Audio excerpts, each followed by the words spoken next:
Thank you again for coming. We are at part four of our four-part series for Dating with the Stars.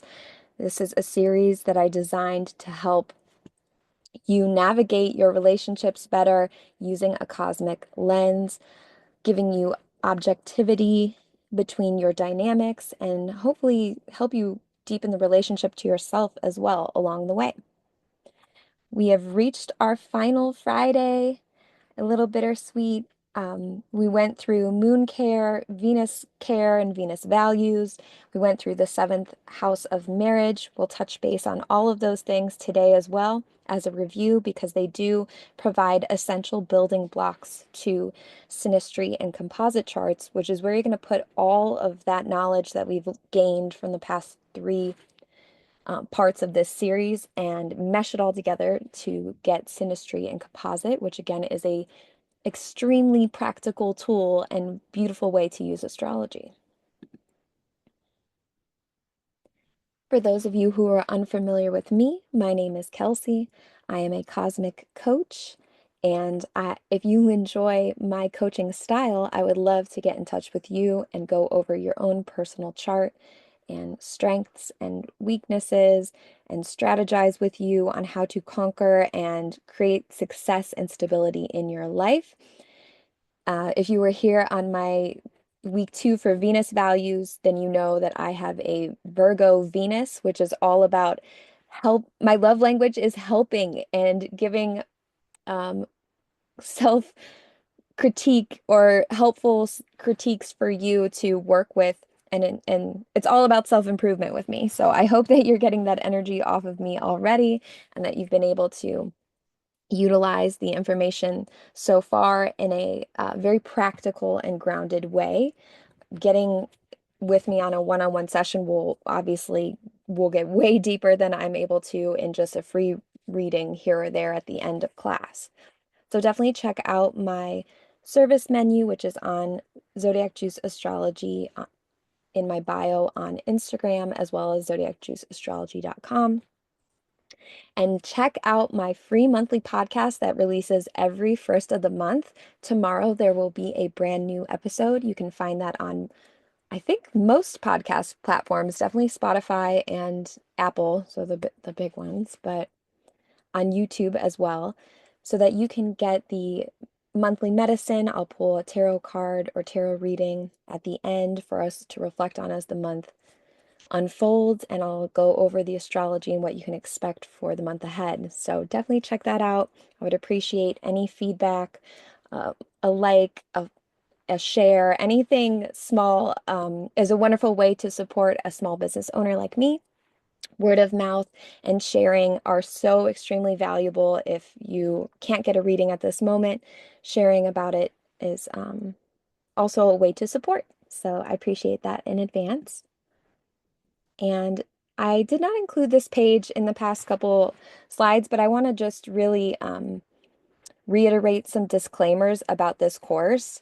Your chart is to be taken in a holistic view. So, you know, if the moon sign or the Venus sign didn't resonate for you, there's a reason for that because everything is taken into a much larger picture and a holistic view with astrology. So you're not just your sun sign, you're not just your moon sign, you're not even just how your sun and moon get along because there's a whole lot of complexities and nuance to who you are, and to get in the weeds and dissect that and see how that's all working together is really what astrology is. I think it's like self-care for really um, analytical people, maybe, or very just spiritual people. It provides a language, an energetic language and tool to help us navigate and work through these flows and cycles that we are in and that we experience. So tracking the cycles of your life can be extremely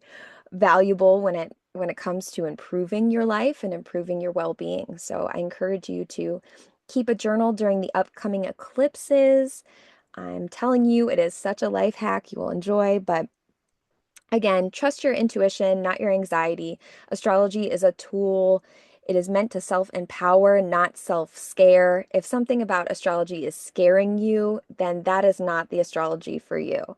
So, use your self-agency. I really get upset when people say like they're scared of something that they read because astrology is meant to self-empower you. And, you know, getting realistic can be a little scary for some people, but hopefully you're able to just turn this perspective upside down and get value out of the information instead of fear. That is really the idea. So today we're going to be reviewing part 4. Can I put this down? Sorry, I'm trying to move something. Okay. So today we're going over part 4, synastry and composite charts. So what the heck are synastry and composite charts? Well, lucky for you, we're going to go over the difference and definition of what those are very shortly, as well as reviewing the astro basics, which are like the astrology alphabet that is super essential, foundational information that we want to be drilling and getting in our heads when we're talking astrology because everything builds on in layers. So knowing the basics is super important. Synastry and composite basics is something that we'll review again today. Hopefully, you'll be able to jot down some notes. And if this is ahead of your current astrological understanding, then you're in the right place because you want to challenge yourself and listen to material that challenges you as well, and hopefully be able to take this information home with you and start to apply it and understand it and learn it more for yourself. So if this is just a lot of information, don't worry. Just take the little pieces that you do get it, and I promise it will make sense eventually. There's going to be a lot of resources that I can recommend to you, including a book called Sky Mates, is a great beginner for synastry. Um, but yeah, don't get discouraged. This is a lot of information at a pretty intermediate level today. So we're gonna hopefully go through it chunk by chunk to build um, and review our knowledge so that it doesn't get too confusing too quick. And of course, we'll do live readings at the end, so hopefully you know how to calculate your own birth chart. Step 1 on astro.com is charts and calculations. I think I had this as free charts last week, and that is incorrect. So if you're having trouble, it's charts and calculations, then you're going to click extended chart selection, and then you'll change the default settings in the house system to whole signs. And then for synastry or composite, you will also need to change the chart type to either synastry or composite. And we'll review that at the end of class as well. So in part 1, we reviewed our moon sign is our non-negotiable needs. This is super important in compatibility because it's how we feel safe and it's how we act when we are in the comfort of our own self. It's really, the sun sign is what everybody sees most of the time, but the moon sign is really people who know us the best. So obviously your one-to-one relationships know you on a more intimate level. The moon is a more intimate planet. And there is a more intimate compatibility that's required for the moon than there is with the sun. So if you have clashing sun signs, but your moon signs are of the same element, then you're actually more compatible than if you had compatible sun signs. Hopefully, that's not too confusing, but the moon is definitely something we are looking at when we're looking at compatibility. The Venus sign is another big one that we are looking at because Venus is what we find attractive. It's what we value. It's what we want to invest in. It's our love language and it's our wants in a relationship. It's how we want to be treated and loved. And then, of course, the 7th house, which is opposite of the first house, shows us our mirror, the mirror to the self. It is the sunset to the sunrise. It is the opposite that attracts to our approach at life and our expression and shows our most ideal one-to-one compatible relationship traits. So just a quick review, when you're looking at the chart, you'll see the Venus symbol is located at 5 degrees of Aries in this chart.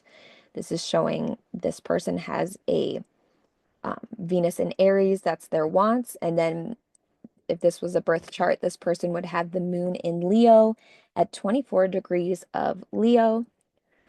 These symbols, hopefully you're getting pretty familiar with the glyphs. I know it can be a lot when you're first digesting astrology because there's just a lot of new information and new things that you're learning the secret code to. But I think the moon and Venus are pretty easy and pretty commonly represented so that they're identifiable in the chart. And then the seventh house is going to be represented by the number seven, and it will be opposite of the first house. So if you know oppositions and you know that you are a Taurus rising, for example, then your opposite is Scorpio, meaning Scorpio would be in your seventh house. Of course, in this chart, the first house is in Pisces. So this person has a Virgo seventh house. And I did block out the Virgo with this arrow, but that is their opposite. And then just a little extra for those of you who are looking for a little more advanced information. Juno is an asteroid that um, we all have located somewhere in our chart that will give an additional layer when it pertains to the marriage partner specifically. So the seventh house is contracts and all important one-to-one relationships. But the asteroid Juno will also be layered in something you're looking for in a marriage partner specifically. So sometimes you'll see this incompatibility play a big role. Somebody's sun or moon will be in the exact same spot as your Juno was, meaning that you are looking for exactly that type of personality or essence to marry. And another visual reminder of how the rising sign operates. Knowing the exact time of your birth is super critical because the timing of which constellation was rising on the eastern horizon sets up the structure for your entire birth chart. So you want to know it like down to the exact minute. They change about every 2 hours, but even minutes, and you'll see that with twins, like very different life timelines and just experiences overall. So understanding the zodiacal order and the way that it works as well will be important when we get to the slides about the North and South Node later on in this presentation. So just remember that the zodiac belt rises in the east, and it rises starting in the spring. We'll have the spring equinox, and Aries will be where the sun rises, and the sun will stay kind of like my little marker here in Aries, and then set underneath. And then all this half of the sky will be up in the night and be visible in the night during Aries season because Aries will be beneath during the night.